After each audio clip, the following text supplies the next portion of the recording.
वैसे जरूरी नहीं है, लेकिन वीडियो को लाइक या फिर डिसलाइक करने की कोशिश जरूर किया करें। तो जैसे इस मूवी का स्टार्ट होता है, हमें मूवी का मेन कैरेक्टर सियोंग दिखाया जाता है और उसकी बेटी का बर्थडे होता है। इसीलिए सियोंग की मदर उसे कुछ पैसे देती है ताकि वो अपनी बेटी को डिनर पर ले जा सके। लेकिन अब सियोंग को और पैसों की जरूरत होती है, तो इसीलिए वो अपनी मदर का ATM कार्ड चुरा लेता है। इसके बाद वो अपनी मदर के सारे पैसे चुरा लेता है और पैसों को वो लगा देता है हॉर्स राइडिंग में, और इस गेम में वो 4 मिलियन वॉन जीत जाता है। अब सियोंग ने एक कंपनी से बहुत सारे पैसे उधार ले रखे थे, तो इसीलिए वही लोग उसके पीछे पड़ जाते हैं। इसके बाद वो सियोंग को पकड़ ही लेते हैं और वो उसे काफी मारते हैं। और जब सियोंग उनके पैसे लुटाने के लिए अपने पॉकेट्स चेक करता है, तो वो देखता है कि उसके पास तो पैसे हैं ही नहीं, यानी वो वाले पैसे जिसने हॉर्स राइडिंग में जीते थे। और तब उसे याद आता है कि जब वो इन लोगों से बचकर भाग रहा था तो वो एक लड़की से टकरा गया था, तो जरूर उसी लड़की ने ही उसकी जेब काट ली। अब क्योंकि सियोंग के पास पैसे तो होते ही नहीं, तो इसीलिए वो लोग उसे 1 महीने का और टाइम देते हैं जिसमें कि वो उनके पैसे लौटा दे। इसके बाद सियोंग कुछ पैसों का अरेंज करता है और अपनी बेटी को डिनर पर ले जाता है। इसके बाद सियोंग जल्दी से स्टेशन पर पहुंचता है, लेकिन अनलकीली उसकी ट्रेन तो मिस हो गई थी। और जब सियोंग वहां पर बैठकर ट्रेन के आने का वेट कर रहा था कि तभी अचानक से उसके पास एक आदमी आता है, और ये अननोन पर्सन था, यानी सियोंग उसके बारे में कुछ नहीं जानता था। फिर वो अननोन पर्सन सियोंग को कहता है कि मैं तुम्हारे साथ एक गेम खेलना चाहता हूँ। वो सियोंग को कहता है कि अगर तुम इस गेम में जीत गए तो मैं तुम्हें 1 लाख वॉन दूंगा। तब इतने सारे पैसों का सुनकर सियोंग ये गेम खेलने के लिए एग्री हो जाता है। इसके बाद सियोंग काफी मार खाने के बाद ये गेम जीत जाता है, यानी वो 1 लाख वॉन हासिल कर लेता है। इसके बाद वो अननोन पर्सन सियोंग को एक कार्ड देता है, ये कहते हुए कि अगर तुम और पैसे जीतना चाहते हो तो इस कार्ड पर जो नंबर लिखा हुआ है उस पर कांटेक्ट करना। इसके बाद सियोंग जब अपने घर जाता है तो उसकी मदर उसे कहती है कि तुम्हारी बेटी अगले साल अपने स्टेप फादर के साथ US में शिफ्ट हो रही है। यहाँ पर हमें ये पता चलता है कि सियोंग की डिवोर्स हो गई है और उसकी वाइफ ने दूसरी शादी भी कर ली है। लेकिन सियोंग कभी भी ये नहीं चाहता था कि उसकी बेटी उससे दूर जाए, लेकिन उसे बहुत सारे पैसे चाहिए होते हैं अपनी बेटी की कस्टडी वापस लेने के लिए, तो इसीलिए सियोंग उस कार्ड वाले नंबर पर कॉल करता है। इसके बाद सियोंग को एक गाड़ी में लाया जाता है जहाँ पर और भी लोग थे, लेकिन फिर उन सारे लोगों को बेहोश कर दिया जाता है। और जब उन सब लोगों की आँख खुलती है तो वो खुद को एक फैसिलिटी में पाते हैं जहाँ टोटल 456 लोग थे, और वो वहाँ पर एज अ प्लेयर थे क्योंकि उन सबको एक यूनिफॉर्म भी पहनाया हुआ था। इस फैसिलिटी का होस्ट यानी लीडर एक आदमी था जो कि फ्रंट मैन था वहाँ पर, और वो सब पर नजर रख रहा था। अब यहाँ पर एक कॉमन चीज थी कि जितने भी लोगों को वहाँ पर लाया गया था उन सब ने कर्जे लिए हुए थे बहुत ज्यादा। सियोंग वहाँ पर प्लेयर नंबर 1 से मिलता है जो कि एक बूढ़ा आदमी था। उस बूढ़े आदमी को ब्रेन ट्यूमर था, यही वजह थी कि वो यहाँ पर आया था क्योंकि उसकी लाइफ तो वैसे भी खत्म ही होने वाली थी। इसके बाद वहाँ पर 2 प्लेयर्स जिनमें लड़की का नाम सैब्यूक और लड़के का नाम जेंग होता है, उनके बीच फाइट होती है। अब यहाँ पर सैब्यूक वही लड़की थी जो सियोंग के पैसे लेकर भाग गई थी, यानी उसी ने उसकी जेब काटी थी। सियोंग तो उसे देखते ही पहचान लेता है, इसीलिए वो अपने पैसे मांगने के लिए उसके पास जाता है। तभी वहाँ पर कुछ गार्ड्स आ जाते हैं जिन्होंने पिंक कलर का यूनिफॉर्म पहना था और उनके फेस अच्छी तरह से कवर्ड थे। गार्ड्स उन सभी प्लेयर्स को बताते हैं कि तुम्हें यहाँ पर टोटल 6 गेम्स खेलनी होंगी और जो इस गेम का विनर होगा उसे बहुत सारे पैसे मिलेंगे। इसके बाद उन सबसे एक कॉन्ट्रैक्ट पर साइन करवाया जाता है और इस कॉन्ट्रैक्ट के 3 मेन रूल्स थे। पहला रूल ये कि कोई भी प्लेयर अपनी मर्जी से गेम को छोड़कर नहीं जा सकता। दूसरा रूल ये होता है कि जो भी प्लेयर खेलने से मना करेगा तो उस प्लेयर को एलिमिनेट कर दिया जाएगा, और उनके मुताबिक एलिमिनेट का मतलब क्या था ये तो हम आगे ही जानेंगे। गेम का तीसरा रूल ये था कि अगर मेजोरिटी इस गेम को खेलना नहीं चाहती तो वो इस गेम को छोड़कर जा सकते हैं। इसके बाद उन सबको गेम के लिए ले जाया जाता है। अब यहाँ पर सियोंग अपने क्लासमेट सेंगवू से भी मिलता है जो कि उसे बचपन से जानता था। सियोंग उसे वहाँ पर देखकर काफी हैरान होता है क्योंकि वो तो किसी बिजनेस के लिए आउट ऑफ कंट्री चला गया था। अब पहले गेम के लिए वहाँ पर एक काफी बड़ी डॉल थी और इस गेम का रूल काफी सिंपल था, और वो ये था कि डॉल जब भी गाना गाएगी उन सबको आगे बढ़ना है, और जैसे ही वो गाना गाना बंद करेगी तो उन सबको रुक जाना है और मूव नहीं करना है, और अगर कोई हिल गया तो उसे एलिमिनेट कर दिया जाएगा। अब स्टार्टिंग में तो ये सब कुछ उन्हें किसी प्रैंक की तरह लग रहा था, लेकिन जब एक लड़का हिल जाता है तो उसे शूट करके मार दिया जाता है, और यही होता है एलिमिनेट का मतलब, यानी उन्हें मार दिया जाएगा। अब ये देखकर वो सारे लोग काफी घबरा जाते हैं और उन्हें पता चल चुका था कि वो खतरे में है, इसीलिए लोग डरते हुए पैनिक करते हुए इधर उधर भागने लगते हैं। लेकिन अब क्योंकि गेम का रूल था इसीलिए जो भी हिलता है उसे मार दिया जाता है और जितने भी सर्वाइवर होते हैं वो किसी न किसी तरह इस गेम को कंप्लीट कर ही लेते हैं। लेकिन जो लोग मर जाते हैं उनकी डेड बॉडीज को वहाँ से ले जाया जाता है और अब 456 प्लेयर्स में से सिर्फ 255 ही रह गए थे। अब क्योंकि वो सारे प्लेयर्स इतना ज्यादा डर जाते हैं कि अब कोई भी गेम खेलना नहीं चाहता था। लेकिन जैसा कि रूल नंबर 3 था कि अगर मेजोरिटी चाहे तो वो ये गेम स्किप कर सकती है, तो इसीलिए उनका लीडर यानी फ्रंटमैन वोटिंग करवाता है। लेकिन इससे पहले उन्हें प्राइज मनी दिखाई जाती है यानी जो विनर को मिलेगी। लेकिन इन केस अगर कोई गेम को छोड़कर चला जाएगा तो ये सारे पैसे मरे हुए प्लेयर्स की फैमिलीज को मिल जाएंगे और ये prize money total 45 billion won होती है। इसके बाद वोटिंग करवाई जाती है जिसमें मेजोरिटी इस गेम को खेलना नहीं चाहती थी, तो इसीलिए गेम को यहीं पर स्टॉप कर दिया जाता है। लेकिन अगर कभी फ्यूचर में वो लोग चाहें तो इस गेम को रिज्वाइन कर सकते हैं। इसके बाद सभी लोगों को उनके घरों पर छोड़ दिया जाता है। नेक्स्ट डे सियोंग पुलिस स्टेशन जाता है और वहाँ पर वो पुलिस को सारी बात बता देता है। लेकिन उन लोगों को सियोंग की बातों पर यकीन नहीं होता और उल्टा वो लोग उसे पागल समझने लग जाते हैं। इसके बाद सियोंग उन्हें वही वाला कार्ड दिखाता है, लेकिन हैरान कर देने वाली बात तो ये है कि उस पर जो नंबर था वो रॉन्ग था। इसके बाद सियोंग जब घर जाता है तो उसकी मदर वहाँ पर नहीं होती। उधर सियोंग का क्लासमेट सेंगवू अपनी मदर को छुपकर देख रहा होता है और तभी वहाँ पर सियोंग भी आ जाता है। यहाँ पर सेंगवू अपसेट होते हुए सियोंग को बताता है कि मेरे ऊपर 6 बिलियन का कर्ज है। वो बताता है कि मैंने क्लाइंट्स के पैसे लेकर स्टॉक मार्जिन में लगा दिए थे, लेकिन अनलकीली वो सारे पैसे डूब गए। और तभी सियोंग के पास हॉस्पिटल से कॉल आती है। सियोंग की मदर का पाँव काफी इंजर्ड था, लेकिन डायबिटीज का ट्रीटमेंट ना होने की वजह से उनकी चोट और ज्यादा बढ़ गई। तब डॉक्टर सियोंग को बताते हैं कि तुम्हारी मदर का ट्रीटमेंट हो सकता है, लेकिन इसके लिए हमें इनका पाँव काटना होगा। लेकिन इस ऑपरेशन में बहुत सारे पैसे लगने वाले थे। लेकिन जाहिर सी बात है सियोंग के पास इतने पैसे तो होते नहीं। इवन उसने तो अपनी मदर के इंश्योरेंस के पैसे भी उड़ा दिए थे। तब इसीलिए सियोंग पैसे मांगने के लिए अपनी वाइफ के पास जाता है, लेकिन उसकी वाइफ उसे पैसे देने से इनकार कर देती है। फिर उसकी वाइफ अपने हस्बैंड को बताती है कि सियोंग आया था पैसे मांगने के लिए और तभी उसका हस्बैंड सियोंग को पैसे देने आता है। साथ साथ उसे ये भी कहता है कि मेरी फैमिली से दूर रहो। लेकिन सियोंग उसे मारने लगता है और तभी उसकी बेटी भी वहाँ पर आ जाती है। इसके बाद सियोंग का एक फ्रेंड अपने बॉस के पास पैसे मांगने जाता है, लेकिन उसका बॉस उसे पैसे देने से मना कर देता है, तो इसीलिए उन दोनों के बीच फाइट होने लगती है। इस फाइट के दौरान उसके बॉस का हाथ मशीन में आ जाता है, तो मौके का फायदा उठाकर सियोंग का फ्रेंड पैसे लेकर वहाँ से भाग जाता है। फिर इसके बाद सियोंग का फ्रेंड अपने घर आकर अपनी वाइफ को कहता है कि पहली फ्लाइट लो और जाओ यहाँ से। इसके बाद सईब्यूक एक एजेंट से मिलती है क्योंकि उसने अपनी मदर को नॉर्थ एरिया से साउथ एरिया में लाना था। सईब्यूक वही लड़की जिसने सियोंग की जेब काटी थी, लेकिन यहाँ अपनी मदर को लाने के लिए सईब्यूक को बहुत सारे पैसों की जरूरत थी। अब सईब्यूक का एक छोटा भाई भी होता है जिससे उसने प्रॉमिस किया होता है कि मैं मदर को जरूर ले आऊंगी। इसके बाद हमें एक ऑफिसर दिखाया जाता है और इस ऑफिसर का भाई कुछ टाइम से मिसिंग था, इसीलिए वो ऑफिसर अपने भाई के घर जाता है, जहाँ उसे पता चलता है कि उसका भाई तो पिछले कुछ दिनों से अपने घर पर भी नहीं आया। और जब वो ऑफिसर घर को चेक कर रहा होता है तो उसे एक कार्ड मिलता है वहाँ पर, और इस ऑफिसर ने सेम ऐसा ही कार्ड पुलिस स्टेशन में सियोंग के पास भी देखा था, तो इसीलिए वो ऑफिसर सियोंग के पास जाकर उससे इस बारे में पूछता है, लेकिन सियोंग उसे कुछ नहीं बताता। इसके बाद सियोंग जब अपने घर जाता है तो उसे वो कार्ड दोबारा मिल जाता है वहाँ पर। अब सियोंग डिसाइड करता है कि वो दोबारा से उस गेम को ज्वाइन करेगा, इसीलिए सभी प्लेयर्स को एक शिप के पास ले जाया जाता है। इधर ही वो ऑफिसर भी गाड़ियों का पीछा करते हुए उस शिप तक आ जाता है। वो एक गार्ड को मारकर उसे पानी में फेंक देता है। इसके बाद उन सभी प्लेयर्स को एक आइलैंड पर मौजूद फैसिलिटी में लाया जाता है। अब यहाँ पर उन्हें जरा भी अंदाजा नहीं था कि अगला गेम कौन सा होगा और उसे कैसे खेला जाएगा। इसके बाद वो लोग अपनी अलग अलग टीम्स बना लेते हैं। रात को सईब्यूक और उसकी फीमेल फ्रेंड वॉशरूम जाते हैं। यहाँ पर सईब्यूक गार्ड्स की नजरों से बचते हुए उस फैसिलिटी को एक्सप्लोर करने लगती है। तभी वो देखती है कि गार्ड्स बड़े बड़े बर्तनों में कुछ बना रहे हैं,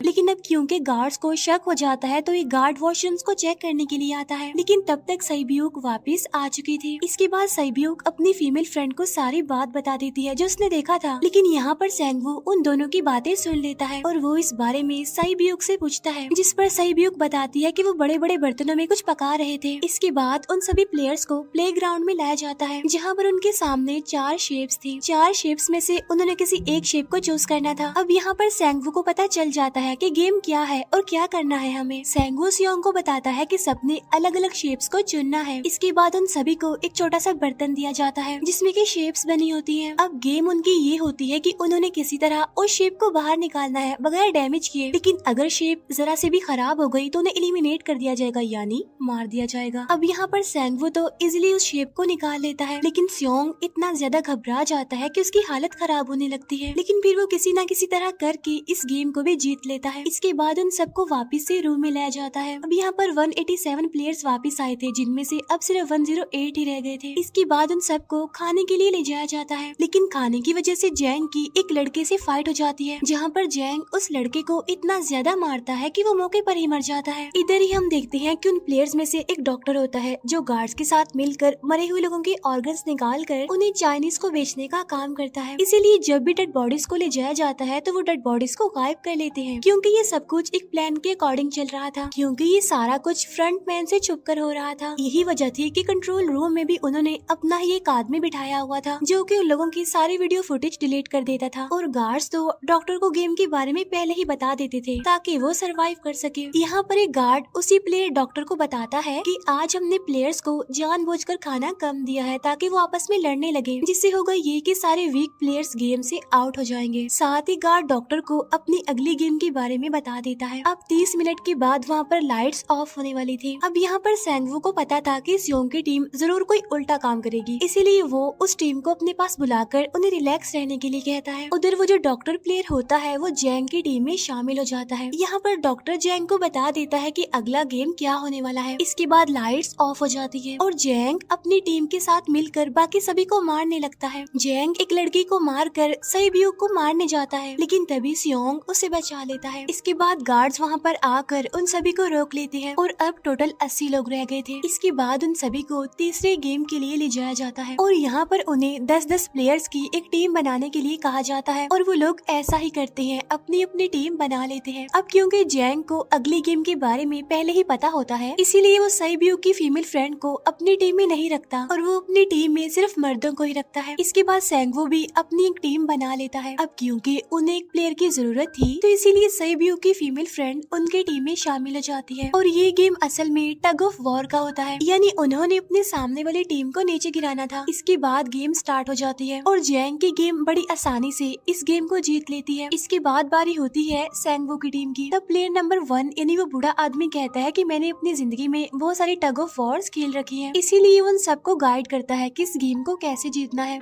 तो इसीलिए वो लोग किसी न किसी तरह करके इस गेम को जीत जाते हैं। फिर दिखाया जाता है कि 30 मिनट के बाद दोबारा से लाइट्स ऑफ हो जाएंगी, जिस पर सेंगवू उन सबको कहता है कि रेडी रहना। तो इसीलिए वो डिसाइड करते हैं कि एक एक करके हम पहरा देंगे। अब जैंग की टीम में एक से बढ़कर एक चालाक प्लेयर था, तो इसीलिए जैंग को डर होता है कि कहीं उसकी टीम उसे ही साइड पर ना लगा दे, यानी उसे ही अपने रास्ते से ना हटा दे।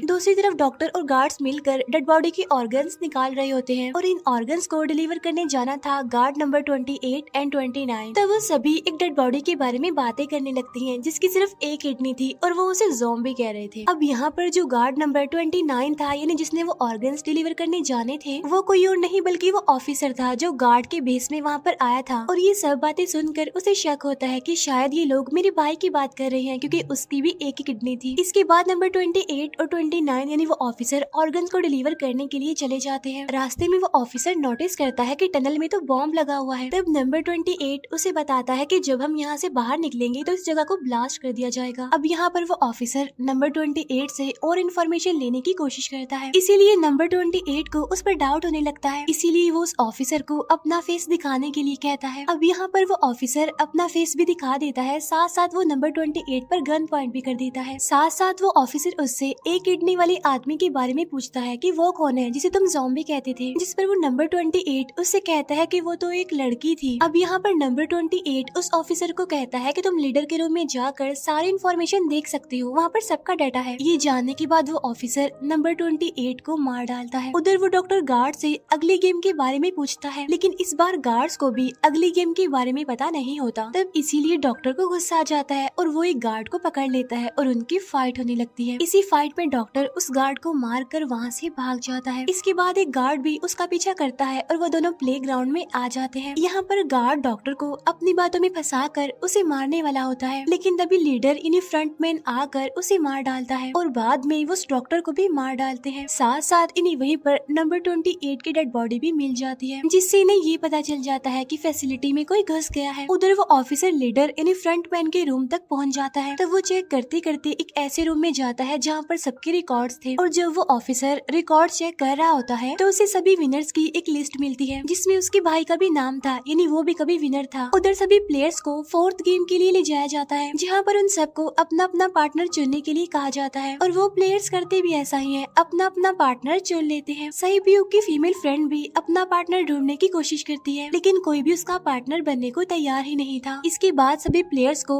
10-10 मार्बल्स दिए जाते हैं। असल में ये गेम ऐसी होती है कि एक प्लेयर को अपने पार्टनर से सारे मार्बल्स लेने होते हैं बगैर कोई जोर जबरदस्ती किए, और जो दूसरा पर्सन होगा यानी जिसके पास मार्बल्स नहीं होंगे उसे मार दिया जाएगा। फिर सैंगवू और सियोंग का फ्रेंड ऑड और इवन का गेम खेलते हैं, जिसमें कि उन्होंने गेस करना था कि सामने वाले के हाथ में कितने मार्बल्स हैं। अब यहाँ पर सियोंग का फ्रेंड सैंगवू के सारे मार्बल्स जीत जाता है, जिसकी वजह से लास्ट में सैंगवू के पास सिर्फ एक ही मार्बल बचता है। अब क्योंकि सैंगवू को पता चल चुका था कि अब वो बच नहीं पाएगा, इसीलिए वो सियोंग के फ्रेंड को अपनी बातों में फंसा कर उसे ये यकीन दिलाता है कि अगर हम में से कोई भी हार गया तो हारे हुए लोगों का मैच दोबारा करवाया जाएगा। अब यहाँ पर सैंगवू धोखे से सियोंग के फ्रेंड के सारे मार्बल्स चेंज कर देता है। इसके बाद सैंगवू मार्बल्स लेकर गार्ड को दे देता है और वहाँ से बाहर चला जाता है, और जब सियोंग का फ्रेंड मार्बल्स चेक करता है तो वहाँ पर पत्थर होते हैं। उधर प्लेयर नंबर 1 यानी उस बूढ़े आदमी की हालत खराब हो रही थी, इसीलिए वो तो इधर उधर घूम रहा था, लेकिन सियोंग किसी तरह उसे खेलने के लिए एग्री कर लेता है। अब यहाँ पर वो दोनों यानी वो बूढ़ा आदमी और सियोंग भी इवन आउट खेलते हैं। अब इनमें से वो बूढ़ा आदमी सियोंग के सारे मार्बल्स जीत जाता है, लेकिन लास्ट राउंड में वो बूढ़ा आदमी भूल जाता है कि उसने क्या चूज किया था। तो यहाँ पर सियोंग उसे बातों में फंसा कर उसके सारे मार्बल्स ले लेता है, लेकिन यकीन मानिए कि वो बूढ़ा आदमी काफी चालाक था। उसने एक मार्बल अपने पास ही रखा हुआ था और वो दोबारा से इधर उधर घूमने लगता है। अब यहाँ पर सियोंग उसे रिक्वेस्ट करता है कि प्लीज मेरे साथ एक और गेम खेलो ना। तब यहाँ पर वो बूढ़ा आदमी कहता है कि मुझे पता है कि तुमने सारे मार्बल्स धोखे से लिए हैं मुझसे। वो कहता है कि मुझे सब पता था, बस मैं पागल बनने की एक्टिंग कर रहा था। तभी सुनकर सियोंग को उस पर तरस आ जाता है और वो उसे ही सारे मार्बल्स दे देता है। उसके बाद सैब्यूक और उसकी फीमेल फ्रेंड भी गेम खेल रहे होते हैं। उनकी गेम ये होती है कि जो मार्बल्स को दीवार के ज्यादा करीब फेंकेगा वो ही जीतेगा। पहले सैब्यूक अपने मार्बल्स फेंकती है, लेकिन जब सैब्यूक की फ्रेंड की बारी आती है तो वो अपने सारे मार्बल्स फेंक देती है। लेकिन जब सैब्यूक ये देख लेती है तो वो अपने फ्रेंड को दोबारा फेंकने के लिए कहती है, जिस पर उसकी फ्रेंड कहती है कि नहीं सैब्यूक, मैं बिल्कुल अकेली हूँ, मेरे पीछे तो कोई भी नहीं है, लेकिन अगर तुम्हें कुछ हो गया तो ये अच्छी बात नहीं है, तुम्हारे पीछे तुम्हारा छोटा भाई है, तुम्हारा वेट कर रहा है वो। और इसी वजह से सैब्यूक की फ्रेंड को मार दिया जाता है। इसके बाद उन सब की डेड बॉडीज को वहाँ से ले जाया जाता है। इसके बाद वो सब वापिस से रूम में आ जाते हैं। यहाँ पर जैंग देखता है कि सैब्यूक की वो वाली फ्रेंड तो अभी तक जिंदा है, जो कि बड़ी आराम से बैठी हुई थी। अब यहाँ पर हमें पता चलता है कि सैब्यूक की ये वाली फ्रेंड जैंग की भी फ्रेंड थी, लेकिन अब क्योंकि उन दोनों के बीच किसी बात को लेकर क्लैश चल रहा था तो इसीलिए जैंग की वो फ्रेंड उसे बुली करने लगती है। इसके बाद फ्रंटमैन को एक डेड बॉडी के पास उस ऑफिसर का आईडी कार्ड मिल जाता है। तभी फ्रंटमैन को पता चलता है कि उसके सारे वीआईपीज आ चुके हैं, तो इसीलिए फ्रंटमैन उन्हें लेने के लिए चला जाता है। फिर सारे वीआईपीज को उनके रूम में लाया जाता है। इसके बाद फ्रंटमैन वीआईपीज के आने के बारे में एक और आदमी को जाकर बताता है, और यही आदमी मेन होता है। और ये कौन होता है हम ये आगे जानेंगे। फिर नेक्स्ट डे उन सबको 5वें गेम के लिए लाया जाता है, जहाँ पर 1 से लेकर 16 तक नंबर पड़े होते हैं, और वो सभी प्लेयर्स अपना अपना नंबर ले लेते हैं। नंबर का मतलब ये था कि जो नंबर भी एक प्लेयर पर आएगा उसके मुताबिक उसकी बारी आएगी। अब यहाँ पर लास्ट में पहला और आखिरी नंबर रह जाता है, यानी 1 और 16। तो यहाँ पर सियोंग कंफ्यूज हो जाता है कि उसे कौन सा नंबर चूज करना चाहिए। अगर उसने पहला नंबर लिया तो वो फंसेगा और मरेगा, क्योंकि उसे नहीं पता कि गेम क्या है। और अगर लास्ट नंबर लेगा तो क्या पता उसकी बारी ही ना आए, टाइम कम रह जाए। और तभी वहाँ पर एक आदमी आ जाता है और वो सियोंग को कहता है कि मुझे पहला नंबर चाहिए, क्योंकि मैं अपनी जिंदगी में कभी भी फर्स्ट नंबर पर नहीं आया। फिर इसके बाद उन्हें गेमिंग रूम में लाया जाता है। अब इस गेम का रूल ये होता होता है कि दिए हुए टाइम में उन्हें ब्रिज की दूसरी साइड पर जाना है। अब इसके बीच में दो तरह के ग्लास लगे होते हैं, एक तो होता है आम ग्लास और एक होता है टेम्पर्ड ग्लास। आम ग्लास पर पाँव रखते ही वो टूट जाएगा और वो लोग नीचे गिर जाएंगे। इसके बाद गेम स्टार्ट हो जाता है और वो लोग एक एक करके मरने लगते हैं। फिर एक टाइम ऐसा आता है जब जैंग सबके सामने होता है और वो आगे ही नहीं बढ़ रहा होता। अब उनके पास एक ही रास्ता था, या तो वो आगे जाए या सारे ही मर जाएं। और तभी जैंग के सामने उसकी वही फ्रेंड आ जाती है जो उसे बुली कर रही थी, और वो जैंग को कहती है कि मैंने तुम्हें कहा था कि जिस दिन तुमने मुझे धोखा दिया मैं तुम्हें मार दूंगी। इसके बाद वो जैंग को पकड़ लेती है और उसे लेकर नीचे कूद जाती है, जिसकी वजह से उन दोनों की मौत हो जाती है। अब वहाँ पर एक आदमी था जो कि ग्लास कंपनी में काम करता था और उसे पता था कि टेम्पर्ड ग्लास कौन सा है, लेकिन जब फ्रंट मैन को इस बात का पता चल जाता है तो वो लाइट्स ऑफ करवा देता है ताकि वो ग्लास को पहचान ही ना पाए। अब लास्ट में एक ही स्टेप बचता है और उनके पास तो टाइम ही नहीं था, इसीलिए सेंगवू उस आदमी को धक्का दे देता है। तो यहाँ पर सेंगवू, सियोंग और सैब्यूक ब्रिज को पार कर लेते हैं, लेकिन ग्लास टूटने की वजह से उन्हें काफी चोट लग जाती है, खास तौर पर सैब्यूक को। उधर उस ऑफिसर ने एक सर्वेंट को मारकर उसकी जगह खुद ले ली थी। अब एक वीआईपी को उस ऑफिसर पर शक होता है और वो उसे कहता है कि अपना मास्क रिमूव करो, लेकिन वो ऑफिसर कहता है कि ठीक है, लेकिन मैं अंदर जाकर अपना मास्क रिमूव करूंगा। इसके बाद वो ऑफिसर उस वीआईपी को लेकर अंदर चला जाता है। अंदर जाकर वो ऑफिसर उस वीआईपी को बेहोश कर देता है और इस बात का पता फ्रंट मैन को चल जाता है, इसीलिए फ्रंट मैन उसके पीछे जाता है और वो उस ऑफिसर को देख लेता है, इसीलिए वो ऑफिसर वहाँ से भागकर आइलैंड पर आ जाता है। फ्रंट मैन भी उसका पीछा करते हुए वहाँ पर आ जाता है। अब यहाँ पर वो ऑफिसर अपने सीनियर्स को कॉल करने की कोशिश करता है, लेकिन कॉल कट हो जाती है। फिर वो ऑफिसर उन्हें सारे सबूत भेजता है, लेकिन वहाँ पर नेटवर्क नहीं था। इसके बाद फ्रंट मैन ऑफिसर को पकड़ लेता है और उसे उनके साथ चलने के लिए कहता है, लेकिन वो ऑफिसर तो उस फ्रंट मैन पर गोली चला देता है। इसके बाद फ्रंट मैन अपना मास्क उतार देता है, तो वो ऑफिसर देखता है कि वहाँ पर कोई और नहीं बल्कि उसका अपना भाई है वो। इसके बाद ऑफिसर का भाई यानी फ्रंट मैन उसे शूट कर देता है और वो जाकर पानी में गिरता है। उधर ग्लास लगने की वजह से सैब्यूक काफी इंजर्ड हो गई थी और उसका बहुत सारा खून भी बह रहा होता है। इसके बाद तीनों सर्वाइवर्स को डिनर के लिए ले जाया जाता है और उनके पास एक एक नाइफ भी रख दिया जाता है, मतलब रात में उन तीनों में से कोई भी एक दूसरे को मार देगा। तभी सियोंग नोटिस करता है कि सैब्यूक की हालत काफी खराब है, इसीलिए वो सैब्यूक को कहता है कि फिक्र मत करो, हम दोनों साथ हैं और इस गेम में हम दोनों मिलकर सेंगवू को हरा देंगे। इसके बाद हम दोनों यहाँ से बाहर निकल जाएंगे और पैसों को आधा आधा डिवाइड कर लेंगे। सैब्यूक उसे बताती है कि मेरा एक छोटा भाई है जिसे मैं ऑर्फनेज में छोड़कर आई हूँ, और अगर हम दोनों में से कोई भी जिंदा बचकर बाहर जाएगा तो उसे उन दोनों की फैमिलीज का ख्याल रखना होगा। अब सैब्यूक की हालत काफी खराब थी, उसे डॉक्टर की जरूरत थी, इसीलिए सियोंग कोई मदद लाने के लिए जाता है, लेकिन जब तक वो वापस आता है तब तक सेंगवू सैब्यूक को मार चुका था। फिर नेक्स्ट डे उन दोनों को गेम नंबर 6 यानी लास्ट गेम के लिए ले जाया जाता है। गेम का रूल बड़ा ही सिंपल था कि मार दो या मर जाओ, और इस गेम का नाम होता है स्क्विड गेम। इसके बाद गेम स्टार्ट हो जाती है और उन दोनों के बीच काफी फाइट होती है, लेकिन लास्ट में सेंगवू की हालत खराब होने लगती है। तभी सियोंग कहता है कि मैं इस गेम को रोकना चाहता हूँ, और तभी सियोंग सेंगवू को उसके साथ चलने के लिए कहता है, लेकिन सेंगवू तो अपने आप को ही मार डालता है, जिसकी वजह से सियोंग गेम जीत जाता है। फिर फ्रंट मैन सियोंग को कहता है कि तुम बहुत अच्छा खेले, लेकिन मुझे इसकी उम्मीद नहीं थी। इसके बाद सियोंग को उसके घर पर छोड़ दिया जाता है और उसके पास एक एटीएम कार्ड भी था, और जब सियोंग उस एटीएम कार्ड को जाकर चेक करता है तो वो दिखता है कि सारे पैसे उसके अकाउंट में भेज दिए जाते हैं। इसके बाद सियोंग अपने घर जाता है, लेकिन तब तक उसकी मदर की डेथ हो जाती है। इसके बाद हमें 1 साल बाद का सीन दिखाया जाता है,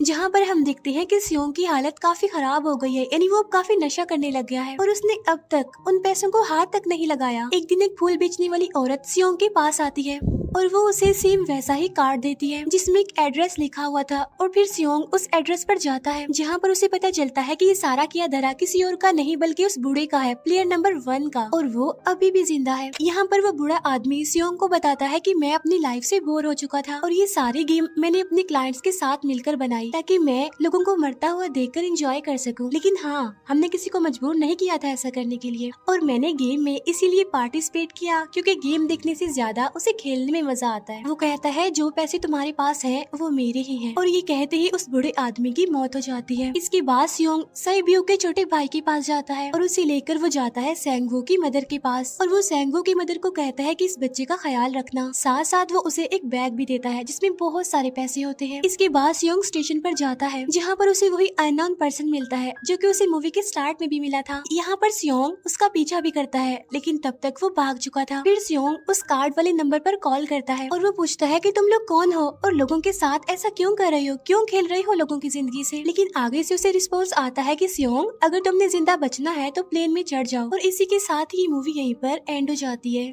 थैंक यू फॉर वॉचिंग।